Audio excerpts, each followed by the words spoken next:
ଆପଣ ଦେଖନ୍ତୁ ଏଇ ଗଛଟି, ଭଲ ଭାବେ ଦେଖନ୍ତୁ ଏହି ଗଛକୁ। ଆପଣମାନେ ଭାବିବେ ସାଧାରଣ ବରଗଛ ତ, ଆଉ କ'ଣ ଦେଖାଉଛୁ ଆମେ, କିନ୍ତୁ ଗଛଟିକୁ ଦେଖିଲେ କିଛି ଅସ୍ୱାଭାବିକ ବି ଲାଗୁନି। ବରଗଛଟି କିନ୍ତୁ ଦେଖୁଛନ୍ତି, ଏଇ ଯେଉଁ ବରଗଛଟି ଆପଣମାନେ ଦେଖୁଛନ୍ତି, ଏଇ ବରଗଛଟି ଏତେ ଲମ୍ବା କିପରି ଅଛି। ତା ସହ ଏଇ କଥା ବି ମନକୁ ଆସିବ 1999ର ମହାବାତ୍ୟା ଫାଇଲିନ୍, ହୁଡ଼ୁହୁଡ଼ୁ ପରି ବଡ଼ ବଡ଼ ବାତ୍ୟା, ବର୍ଷା, ପବନକୁ ସହି ସେ ସେମିତି ଛିଡ଼ା ହେଇଅଛି। ଏଠି ଆପଣ ଚକମା ଖାଇଯିବେ।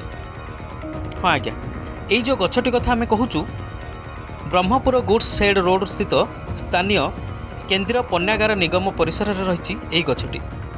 ସେଣ୍ଟ୍ରାଲ ୱେୟାରହାଉସ୍ କର୍ପୋରେସନ ଅଫିସ ପରିସରରେ ରହିଛି ଏହି ଗଛଟି। ଏହା ଏକ ଇଟା ନିର୍ମିତ ଚିମିନି ଉପରେ ବଢ଼ିଛି।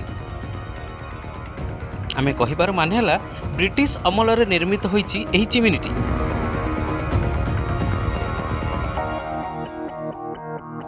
ଶୁଣିବାକୁ ମିଳୁଛି ଏହା ଥିଲା ଏକ ଧାନ କଳର ଚିମିନି, ଆଉ ଏହି ଚିମିନି ଉପରେ ଉଠିଛି ଏହି ବରଗଛଟି। ଶତାଧିକ ବର୍ଷର ବରଗଛଟି ଏମିତି ବଢ଼ିଛି ଯେ ଚିମିନି ଆଉ ଦେଖାଯାଉନାହିଁ। ହଠାତ୍ ଦେଖିଲେ ଜଣାପଡ଼ିବ ଏକ ଲମ୍ବା ବରଗଛଟି ଉଠିଛି। ତା ପୁଣି ଏତେ ଲମ୍ବା କେମିତି ହେଲା? ବରଗଛର ଚେର ସାରା ଚିମିନିକୁ ମାଡ଼ିଗଲାଣି, କିନ୍ତୁ ଚିମିନି ଆଜି ବି ଦୃଢ଼ ଭାବେ ଛିଡ଼ା ହୋଇଛି। ଆମେ କହିଥିଲୁ ନା ଆପଣଙ୍କୁ, ତାରି ଉପରେ ବରଗଛର ଶାଖା ପ୍ରଶାଖା ମେଲାଇ ଛିଡ଼ା ହୋଇ ରହିଛି।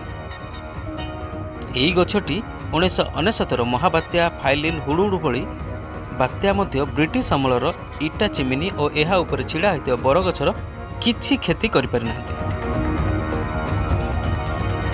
ଏକ ଲମ୍ବା ଚିମିନି ଉପରେ ବଢ଼ିଥିବାରୁ ଏହି ବରଗଛକୁ ଟାୱାର ଟ୍ରି ବା ଚିମିନି ଟ୍ରି ବୋଲି ମଧ୍ୟ କୁହାଯାଏ। ଯାହା ଆଖିରେ ପଡ଼େ, ଏହି ଅସାଧାରଣ ଗଛକୁ ଦେଖି ଆଶ୍ଚର୍ଯ୍ୟ ହୋଇ ରହିପାରେ ନାହିଁ। ବ୍ୟୁରୋ ରିପୋର୍ଟ, ସେଲିସିଟି ଲୋକାଲ।